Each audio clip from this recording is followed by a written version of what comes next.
Welcome to Property Ladder, the series that follows first-time property developers as they turn houses into hard cash.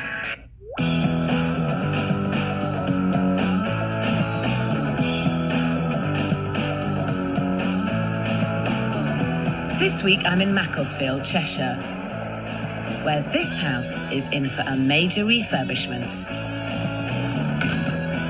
Bored with the lucrative world of computers, Lisa Fox Cooper wants to change her career. She wants to turn her passion for decorating into full-time property developing. She's chosen this small 3-bedroom semi as her first project and given herself just 3 months to get it finished and back on the market. It's a good property for a first-time developer. No major building work, but it's been empty for 2 years and it shows. The roof is leaking and all the upstairs ceilings need to be replaced. The carport's falling down and both the front and back gardens have been neglected and are totally overgrown. The house needs new windows, flooring, kitchen and bathroom. It also needs redecorating from top to bottom, and that's the bit that Lisa loves best. She's only been in her own brand new home for 2 years and she's already redecorated every room, twice. It got to the point where my husband just said, go and find somewhere that, I could focus my energies onto and decorate. But property developing is about more than decorating. Lisa wants to make this her career and earn enough money to match the large salary she's getting from her IT job. So what made you decide to buy this house? Well, I only live a couple of minutes down the road. My mum lives next door but one. The guy that's going to be helping me do the work lives next door, so it seemed a perfect location. So how much did you buy the house for? 110,000. And what are you planning on spending? The budget's 15. 50, so that's 125 you'll have spent by then. And what do you hope it'll be worth? 145. So that's a £20,000 profit, if all goes according to plan. Yeah, if we don't blow the budget. With talk of blowing her budget before she's even started, I hope Lisa is planning ahead. She's invested a huge amount of money and she must watch every penny. She paid £110,000 for the property. She's got a budget of £15,000. If she sells it for 145, that leaves her a cool 20 grand profit for just 14 weeks' work. But it won't be easy because, like most properties on the estate, Lisa's 2-storey semi suffers from feeling cramped. There are 3 bedrooms and a bathroom squeezed in upstairs, and a living room and kitchen downstairs. The bathroom is tiny for a family home, and although 2 of the bedrooms are just about okay, the 3rd is minute. The kitchen won't fit a dining table, so there's just one living dining area for the whole family. Oh, this is a lovely big room. The living room is basically sound and just needs new flooring and redecoration. But the kitchen layout is a mess. This is lovely at the moment, isn't it? It will be. What are you going to do here? I'm going to brick up the back door, brick up the access to the boiler, and that will give us a full run of units all the way round. So that would mean we can get rid of the units here. And what about the access to the garden? Yeah, we're going to have patio doors here. Right. And also, if we take this door off, when you're in the living room, you'll have a full view straight out to the garden then. Lisa's ideas are great. By bricking up the doors, she can create 2 distinct areas. At one end, there'll be a good-sized kitchen with tons of work surface.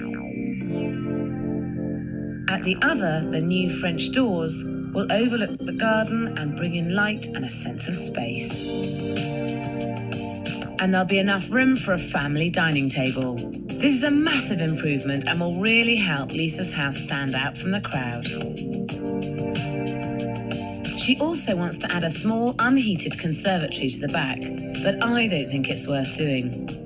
Conservatories are expensive to do properly, and it's unlikely to make her any extra profit. I think she should spend her time and money on doing this property simply and quickly, from bedroom to bathroom. But I'm worried that she's viewing this as her decorating hobby rather than her job. In here we're going to put a new bath in, just a plain white bath. What's wrong with the one now? I just think it's filthy inside. I just think it needs... You don't want to clean it? Well, it's extreme, but dark, you know. I think we need some new taps and things as well. I'd like to put some pebble tiles. They're actually cork backed, but it's like a photographic image of a pebble, so it would just look like a pebble beach really on the floor. And we've chosen some wall tiles that are about this big, and they've got holes in which make them all sort of misshaped, which makes them look a bit sort of Roman. I'm just worried about a room this small. Having so much going on. It's going to be very busy to have this busy floor and busy tiles. And are you sure that you're doing this not because you like it? It is quite personal to my taste. I thought, well, I wanted it somewhere to be a little bit more exciting. So if I'm going to do it anywhere, with this floor, with it being so small, it would cost, next to nothing to replace it. If only Lisa's very individual decorating ideas stopped with her pebble tiles in the bathroom. But they don't. In fact, she's got big plans for every single room in the house. Painting the wall silver. We get some skeleton leaves and just stick them on the wall, a wash of green over the top. Insert a shaker peg rail in there. I've distressed it and painted it like a duck egg blue. Beige, brown, biscotti cream, a gold gilt mirror. Then stick on some red silk rose petals in lines, coming down and gradually getting closer and closer together. I've been wanting to do things like that anywhere for months and months and not had a property to do it. So now it's right. I have a spare wall. I can do. So you've got the glue, and you've got the petals, and you've been dying to stick them somewhere. Considering this is a development, this isn't your home. You've got a lot of themes going on in a lot of very small rooms, and I wonder if maybe you should kind of just calm it down a bit. You're not convinced, are you? No, because that's the fun part, is the adding the finishing touches, the personality to each room. And also I think the things like the skeleton leaves and the roses, they're the things that make it stand out from another new magnolia boxed house. With all Lisa's ideas, the property will certainly stand out. But the danger is she's creating a house that will only appeal to the few who share her taste. And she's got an awful lot to do on her budget of £15,000.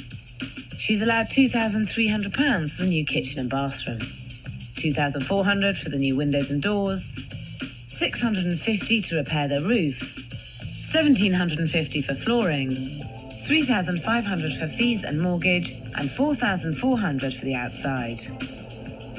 Good property developing is about maximising your market and your profit, and Lisa could do both.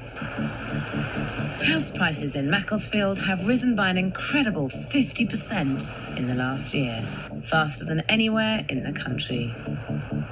Silk factories that stood empty are now luxury apartments. It has good communication links from both north and south, but 5 minutes away by car, you could be a million miles away.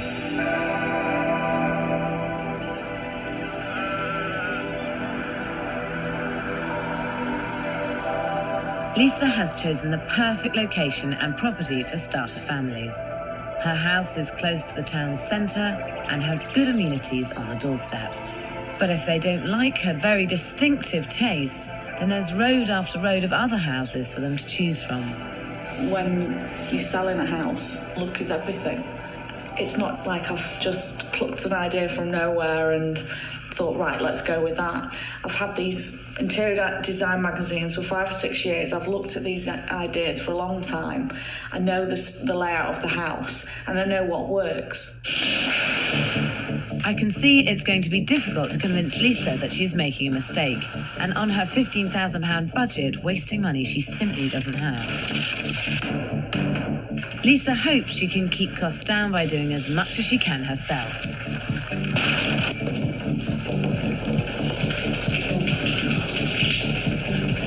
Everything else will be done by neighbour Roger for just £750. It's a fraction of what you'd normally pay, but he's fed up with living next door to an empty, rundown house. I've known Lisa for about 15 years. She's interested in doing the decorating side of things, likes to make things look nice, but doesn't want to do the heavy work. So I do that. She does the nice bits. Cool. Going in. Here, outside here. Lisa tends to want to get things done in 10 minutes, so I'll have to pull on her reins a little bit there. I thought you'd just be able to bash it. Come on. With her small budget but such big ideas, I only hope I can make sure Lisa watches every penny. That's a fifth of your whole bathroom budget on one tap. Amateur property developer Lisa Fox Cooper has bought this 1970s semi in Macclesfield. She plans to renovate it in just 14 weeks before selling it on for a whopping £20,000 profit. Her dream is to make enough money developing properties to give up a high-paid job in IT. But she's just 10 days into the project and her budget's already going through the roof. I'd only actually budgeted £650 for the roof. Unfortunately, the guys we'd chosen originally to let us down, so we found somebody else. It's ended up costing £860 for the actual work, and unfortunately another £460 for the scaffolding, which I haven't budgeted for. What that means is Lisa spent twice as much as she'd budgeted on the roof. And it hasn't stopped there. At the moment, I've gone over quite a bit with the building materials, wood and plasterboard and things like that. We've got to buy the kitchen yet, and there's a couple of other things, but going off what we've already spent and what I projected we'd spend for the other things, I think I'm going to end up about £4,000 over budget. Well, it's a minor detail. If we do a really quality job, maybe we can recoup what we've lost on the going over the budget at the other end when we come to sell it. Relying on your property rising in value just to cover your increased spending is crazy. Lisa should be cutting back on her budget, but when it comes to shopping, she has no control. I absolutely love this one. This is what my mum's got in her bathroom. It's beautiful, I have to say, I agree. I love the shape of the sink and everything, but I just think that one might be slightly better because of the storage underneath. So how much are these? How much is this one, for instance? That's £449. That's for the sink and the cabinet. But your total bathroom budget is £500, isn't it? So you'd have £51 to buy the taps and the bath and the loo and everything else. They're cool. These? Really like them. Actually, they are lovely, but how much? So these are £98.49. So that's a fifth of your whole bathroom budget on one tap. At £4,000 over budget, Lisa can't afford to spend this on the bathroom. And she doesn't need to either. If the development was a top-spec modern loft or a high-end designer house, then her buyer would expect to have the most expensive fittings and fixtures. But in a small 3-bed semi, they won't. A good way to save money is to buy a cheap suite but dress it with expensive-looking taps. Instead of loads of cheap tiles, a few beautiful ones will give character. But remember, with all of this, don't go over the top. You need to appeal to as broad a range of tastes as possible. This is it. This is the one I want. This one? Yeah. You wouldn't be able to fit into your bathroom without shoehorning it in. And I mean, I personally don't like corner bars. So if I personally don't like corner bars, there must be other people who don't like corner bars. So you're kind of limiting your market to a certain extent. But I do like them, and there'll be people that do like them as well. It's just... I know, but the key with developing, though, is that, I mean, you can't appeal to every single person's taste, but less people find a standard tin bath offensive than a corner bath. But I can't see why somebody wouldn't like that. You know, you've got somewhere to sit, it's bigger, it's nice shape, with some nice taps, and I just think, you know, especially people with kids, you've got more room in there, haven't you? So I do actually really believe that this is a mistake. But I think we'll just have to agree to disagree on that one. Despite all my attempts to stop her spending, Lisa's managed to blow over £1,000, twice her budget, including buying a corner bath that's too big for the bathroom.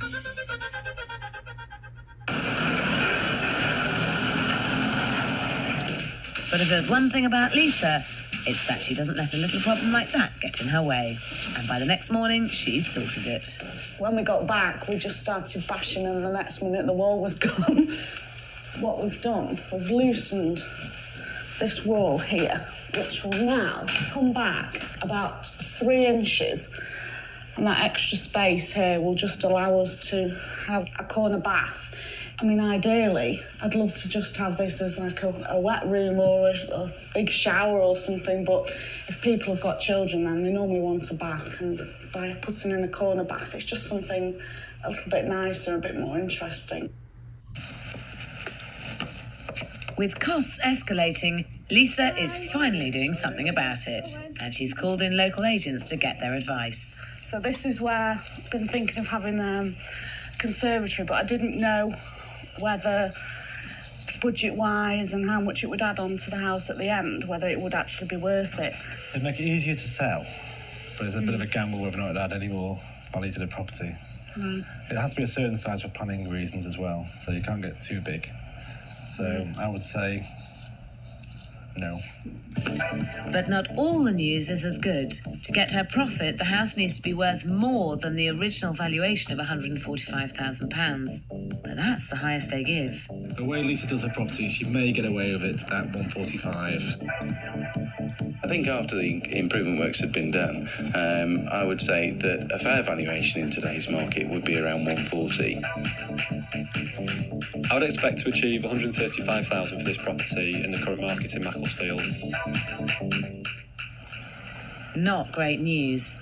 Lisa's total costs are now £129,000, getting close to the lowest valuation. If you assume that's 135 and you're £4,000 over on your budget, you're actually going to make about £6,000 profit. Is that a big problem? Yes, but at the end of the day, I'm not going to try and sell it for 135. I'll put it on at 145, which is what I said initially and what I personally think it's worth, and try and sell it at that. And I mean, I've lived on this estate for 20 years, and I just know these houses don't come up that often, and when they do, they're just sold so quickly. And most people on this row here, you know, they've lived here 15, 20 years. It's a good area to live in.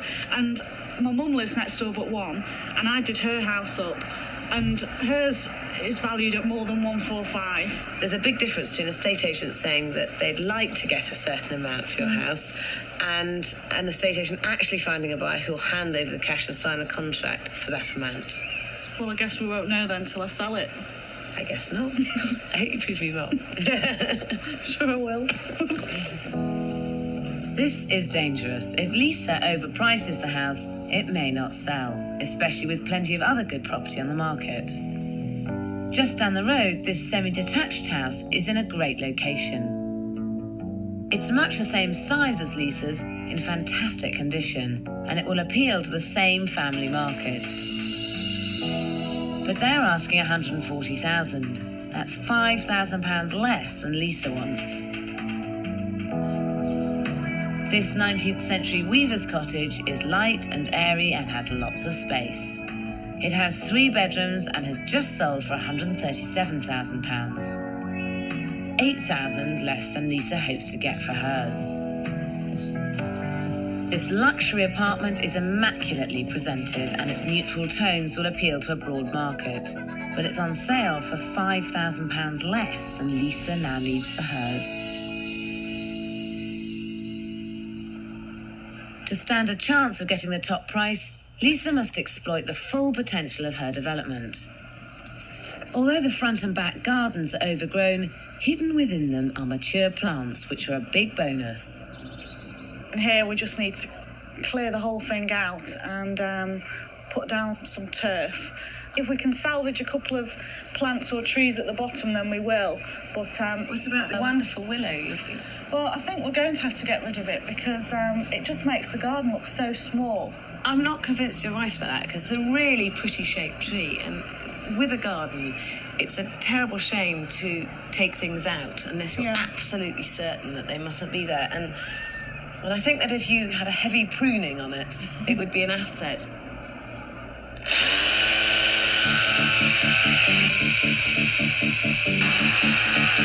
I don't really know that much about gardening.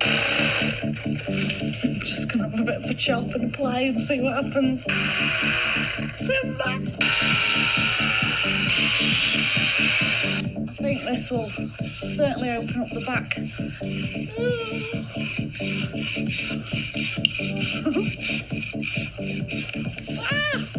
See, the problem is, if we prune it too much, it's just going to look like a stick stuck in the garden.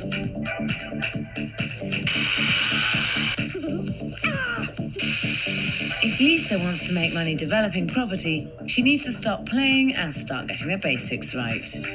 She's £4,000 overspent. The agents have undervalued the house, and this garden could be a fantastic selling point. But will she listen? Probably not.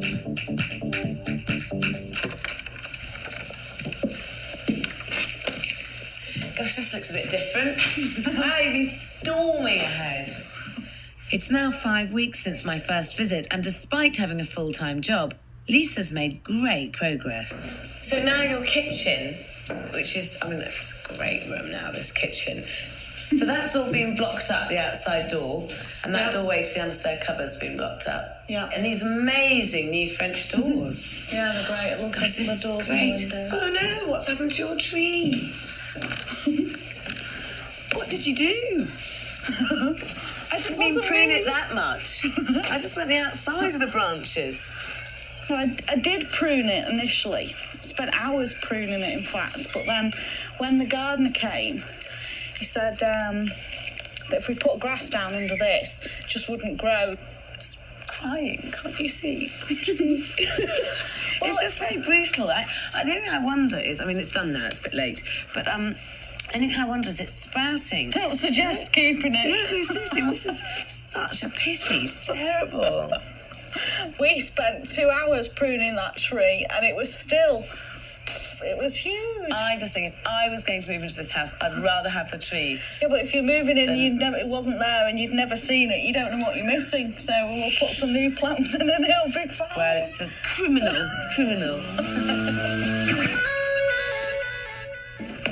So the banister's in. Yeah. It's good to see. That looks better, doesn't it? Gosh, it is actually still an incredibly small space, even though you've moved the wall. Are you sure that this is a big enough space to have this corner bath and a loo and a basin? Yep. It's all been measured out. It fits perfectly. Please. Get your face. They'll look brilliant here, because everything's just going to be white. So I think it's a perfect theme for a bathroom. Don't you like them?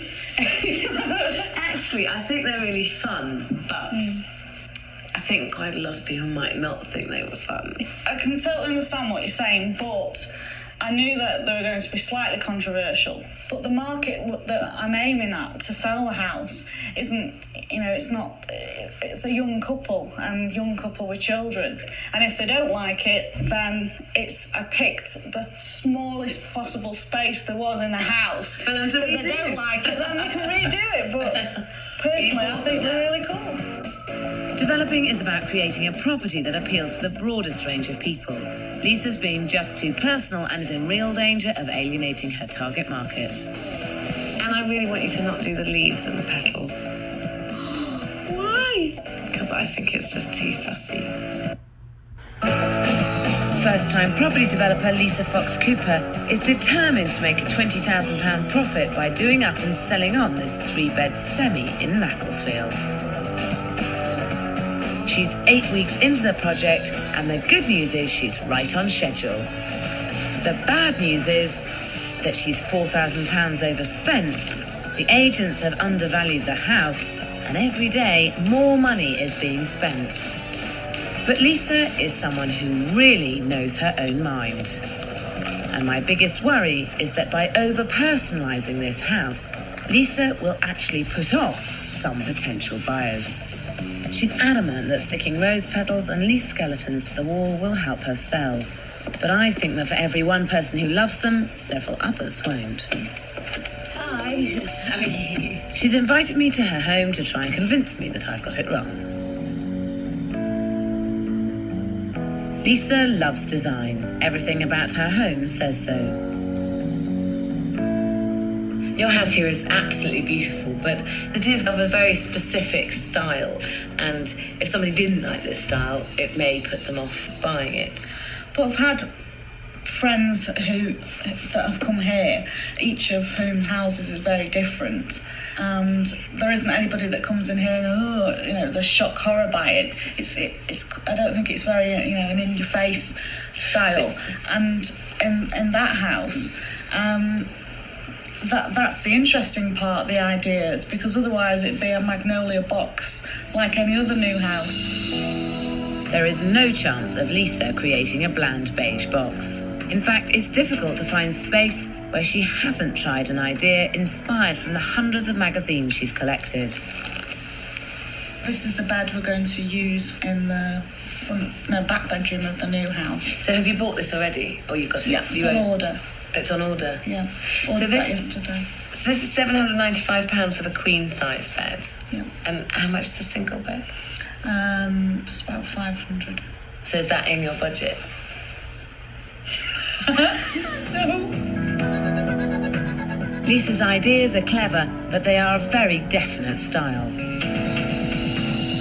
And whatever she says, they will not be to everyone's taste. As a property developer, you have to appeal to as many people as possible so you can sell the property fast, not wait months hoping to find the one person who loves what you've done. But whatever I say, Lisa's heart is set on ensuring her development well and truly stands out from the rest. To me, it's a hobby. It's just like somebody riding a horse or riding a bike. It's just, I enjoy doing it. So if you can make money at the same time, great. Amateur developing is hard work, especially if you're still working full-time. But despite 2 months spending every night working at the house, she still seems happy. It's blood, sweat and tears to get it finished on time and on target. So if you don't love it, I just don't think it's the kind of job you can do if you don't.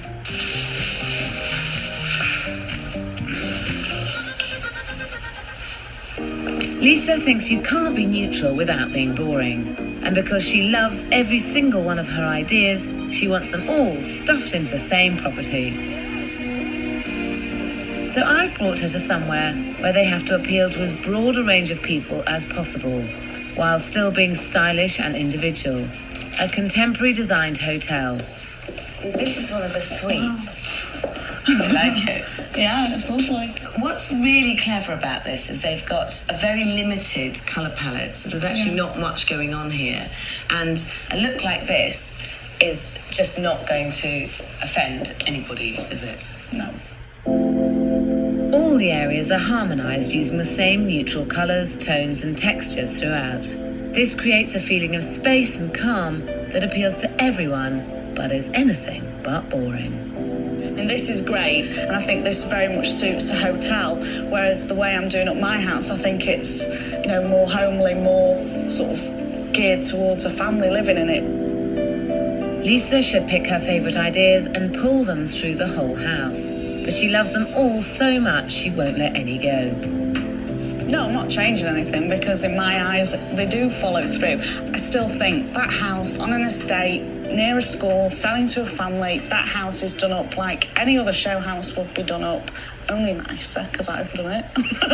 And I think it works. Like the hotel, with developing, it's a question of less is more, allowing prospective buyers to put their stamp on top. I would be tempted to put as neutral and plain things you can in your bathroom, because if you don't, in that small space, it's going to be so busy and hectic. I don't think the look of this bathroom is that dissimilar to mine. I mean, But there's less going on, and it's a bigger bathroom. You've got more going on, and it's a smaller bathroom. more value for money. I'm worried that Lisa is going to limit her market if she insists on all her ideas. And I really want you to not do the leaves and the petals. Why? Because I think it's just too fussy. I think it's great in your house, but I think that you're selling this house, and I really want you to not do it. You're very determined to do it. Well, I could maybe give in on the leaves, but the petals, I'm going to do it. You're giving on the leaves. I could be. 50% of the way there, yes. 50% of the way to go. Decorating for development doesn't have to be complicated, and it doesn't have to be bland. If in doubt, think neutral. Remember, you're trying to create a springboard for other people's taste. Avoid colours that make a big statement. If it's brash enough to cause comment, then there are definitely people you'll put off. Use a small range of similar tones and shades throughout. This harmonises the entire place and will make small properties seem bigger. Lisa could easily achieve a simple, sophisticated look with her development, but she's determined that all her ideas will stay. Before I even got the keys for this house, I knew exactly what I was going to do in every room. And I'd bought all the paints and all the fabrics and everything within about a week of having the keys. So to me, I have followed a theme. It's my style, and it's what I know works because I've done it before and I know people like it. Throughout the entire project, Lisa has known exactly what she wanted to achieve. And now, even though she's over budget, she's determined to finish right on schedule. With the 14-week deadline approaching, Lisa calls in the entire family to help things get finished.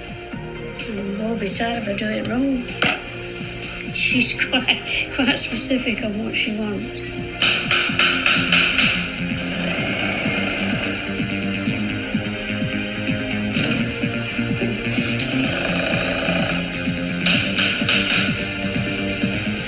If this carries on the way it's going, and I've really enjoyed it, and I don't think there's any reason not to go straight on to do another house. I've probably have 3 or 4 weeks break, but I would like to do another one straight away.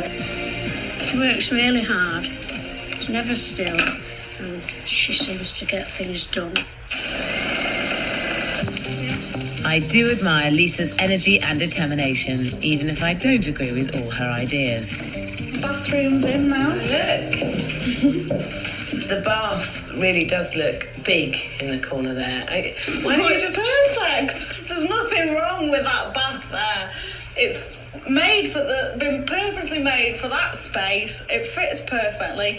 It's probably this much wider than a normal bath.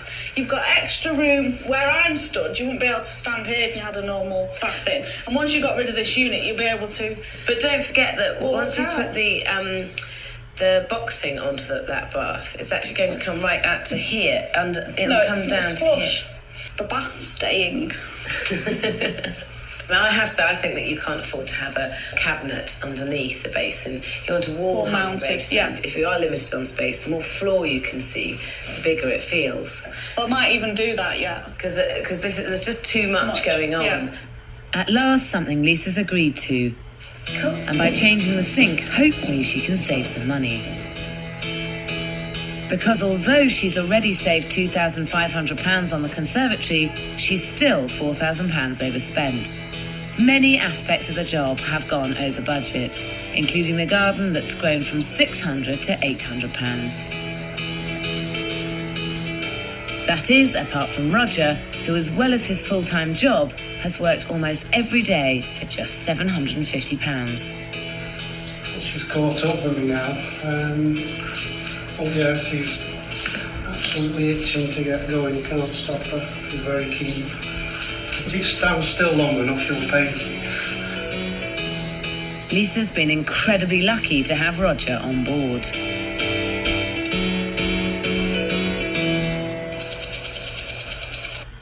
Lisa chose a good property for her first development, but before it's even finished, she started looking for the next. Obviously, I've not actually sold the other one yet, so I don't know if I made all the right decisions. At the moment, I think I did. So really, my search isn't any different from first time round. It just means that I can go for something a little bit more expensive because I've got the money from selling the first one. Oh, yeah. The big problem for amateur property developers is getting the timing right. Every day you're not developing, you're not earning any money. The property she has chosen to look at is a semi-derelict 19th century weaver's cottage. Smells delightful, but it's not that bad. Well, it gets better. It's on the market for £65,000. Minimalist look. At least you won't have to rip anything out. Other than the walls, the ceiling. It's worth talking to agents and keeping your eyes on what's about, but don't buy until you can afford it, however good a deal it might look. Is this the bathroom? Look at the plumbing. Right, come upstairs. Main bedroom. The other ones that we've sold have a bath in here. I mean, although this looks awful at the moment, I would contemplate something like this for the second one.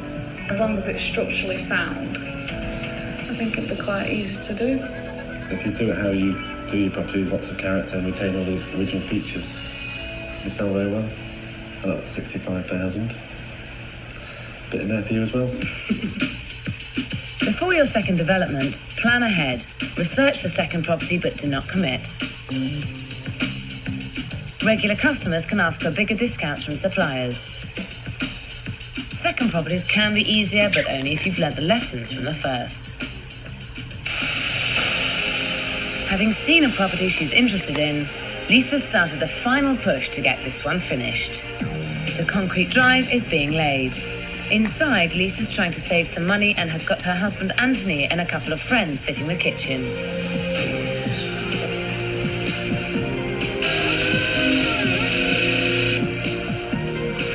This leaves Lisa free to indulge in the finishing touches.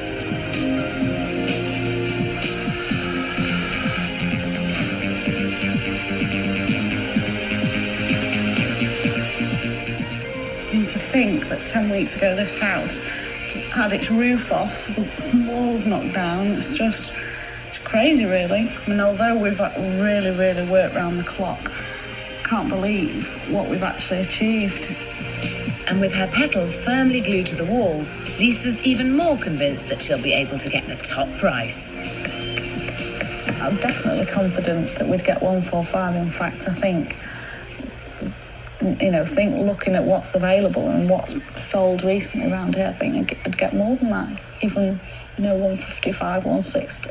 And I think the estate agents will value it at more than that when they come back.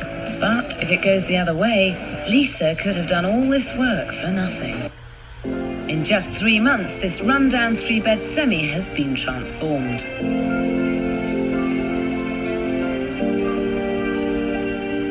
Amateur developer Lisa Fox Cooper has been working flat out, and she's finished on time, if not on budget. Outside, the overgrown back garden has been totally cleared. The large plants and trees that would have made the garden feel established have gone. In their place, a square of grass and a relaxing seating area. It's inside, though, where Lisa's left her stamp. The soulless drab reception is now full of her character. From the full slog fire and brown walls to the large gold mirror, it's well staged. And although it won't appeal to everyone, the finish is fantastic. The kitchen is the biggest success and will appeal to her family market. With clever design, she's kept tons of work surface and fitted in a dining table. This room will really help sell this house. Upstairs, Lisa's design ideas are everywhere. And although the finish is perfect here too, I think she's created a space which some people will love, but others may hate. And that's not what property developing's about.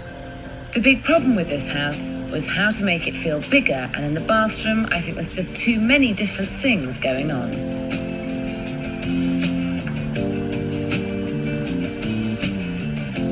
The master bedroom is more successful. By using fewer colours and ideas, this room feels much bigger. And although it still says Lisa, if a buyer doesn't like them, the personal statements are more easily removed.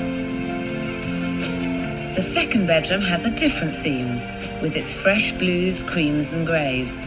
Here, Lisa would have been better choosing a smaller bed, because it does dominate the room, but she loves it. The tiny front room feels bigger now the boiler cupboard has been removed, but the staging is just too personal and does not feel like a kid's room at all. And the netting only goes to reinforce just how small the room is. None of these rooms have a wardrobe, which is a mistake. As a rule of thumb, the smaller the room, the more you need to show how it will be used. Whether you love it or not, the finish throughout is excellent, and you can't fail to be impressed. But it has come at a cost. Lisa's original budget was £15,000, but she overspent by £4,000. She'd allocated £1,100 for the drive. It cost £2,000. Repairs for the roof went from £650 to over £1,300. She'd allocated nothing for skips, hiring tools, the decking or any furnishings for the house. But these cost an extra £1,700. And I have to say, it looks amazing, the house. Have you enjoyed this project, do you think? Yeah, it's been great. We enjoyed it. Apart from probably say 3 or 4 days to about 2 weeks from the end, that was just Roger and I just sort of had enough. But up until then, I've enjoyed it. When I first came here and the house wasn't done at all, you had very strong ideas as to how you wanted it to look. Has it fulfilled all those expectations? Yeah, I mean, certainly the living room, the kitchen and 2 of the bedrooms are just 100% how I pictured them before I actually started, and certainly the red and white room. I bought everything before I even got the keys to the house, and that is exactly how I imagined it. Lisa's always believed that if she made her house perfect, it would be worth more than all the others on the estate. And with it finished, will the estate agents agree? Very nice. Can we change the windows? Yep. Combination boiler. Yeah. Oh, French doors, were they there before? No, that was a window. Brilliant. So you didn't do the conservatory? You've managed to fit a corner bath in there. But we actually moved that wall 3 inches that way. Oh, right. The only thing I'm not quite sure about is the pool. It perhaps may not appeal to the mainstream. The whole decor throughout the house is nice, and anyone could just move in. There's mosquitoes in Macclesfield as well, you're safe at night, aren't you? Should be into interior design, I think, with colours like this. I would say valuation in the region of 145. The house looking really good, she's done a really good job, and I think we can get 1 plus 2.5. At the push, if she wants to try at 145, we will do. It should definitely deserve some good interest and sell at an asking price, which I would say is top money at 145,000. Although £145,000 was the price Lisa originally hoped for, it's no longer enough. I was hoping for 150, 155. No other property has ever sold for that kind of figure on the estate, even a slightly larger one, so it might be a bridge too far. I just think that if somebody comes into the house, it's their taste, they like it, they're not going to argue over £5,000, £10,000. You either like it or you don't. It doesn't matter what I say, Lisa, or what you say, it's what people out there are saying, and at the moment they're not prepared to pay much more than 140. But it's only worth what somebody's prepared to pay for Exactly. it. And I would rather put it on the market at 150 and then be able to bring it down. She may just pull it off, but maybe that one person out there may come along, so in that respect, yeah, we'll try it and see what happens, and then she's got those 2 options. She either reduces it or has it hanging around for a long time. One of the golden rules of property development is to get your cash out quickly so you can get on with the next one. By overpricing the house, Lisa is taking a big risk. But as usual, she is adamant. I just think you've got to believe in what you think it's worth. And the estate agents, haven't lived here for 22 years. They don't know, 100% what's gone into this house and what people have said that have, been looking at it as we've been doing it up. So I certainly hope she's right. Lisa paid £110,000 and she spent £19,000 doing the work. Selling for £150,000 would earn her a £21,000 profit. That, of course, is assuming she achieves her rather ambitious asking price of £150,000.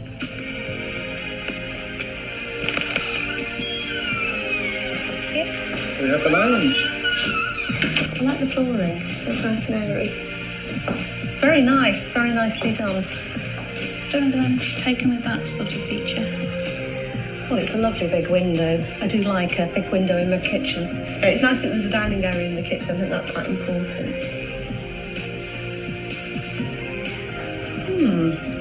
The gates are a bit out of keeping with the rest of it. Presumably you can bring the car up here as well for extra parking. Yeah. My husband always says, ignore the decor, that can be changed. But as a lady, I think most women do notice the decor and the way the house is presented. You could move into it and not have to do anything, but me being me, I would still want to change things. The bath is great. Nice reason. Yes, it's very, very nice. I think the corner bath looks nice. I think the tiles are quite unusual. I really like the mirror effect. I think the floor is absolutely horrendous. I said I don't like this. Yeah, I'm not sure about the floor. The children will be picking them off every time they come upstairs. In fact, I might have a go myself. It's automatic. Everything is new. Everything's been done for you. So maybe that is why it's a little more expensive than I would like to pay. This is the first house that we've actually looked at, although we've seen quite a few details. And compared with quite a lot of houses on this estate, I think it's a little bit expensive. A little overpriced, I thought. I would think more 145. I like the colour of this room. Really nicely decorated. But where do you put your clothes? It's a nice room for a child. I just don't think the bedroom's big enough. I do like the house, I like it very much, but it's not really for me and I won't be putting an offer in. I wouldn't put an offer in at the moment because I don't think it's the right house for us at this particular stage in our lives. Yes, I would consider an offer, but more 145, not the full asking price. There's a long way between an offer and a sale, but Lisa's already planning her next project. So you're quite determined to do another one, though? Yeah.